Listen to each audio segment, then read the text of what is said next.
I actually became a speech therapist because my mom gave me a career test and it said speech therapist. And I was like, what's that? I shadowed a family friend and I was like, oh my gosh, this is amazing. You get to work with people every day. You get to help. There's not a lot of math because math was not my strong suit. And that was it. I declared my major freshman year, never looked back. I got my master's degree and I loved it. My second year, I worked at the Cleveland Clinic and they had an autism program and it was an ABA program in essence. And this was many years ago, over 20 years ago.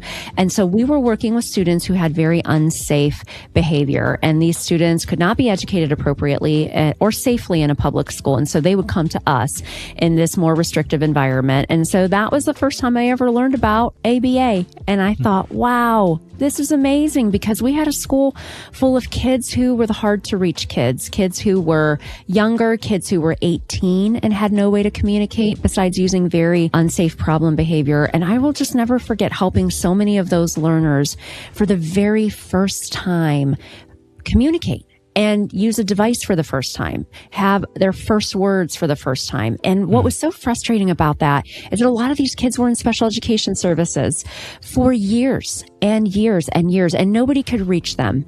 And I thought, wow, amazing. Speech therapy and ABA. This is literally transforming lives. And that was it. I was like, I need to learn everything that I can about ABA.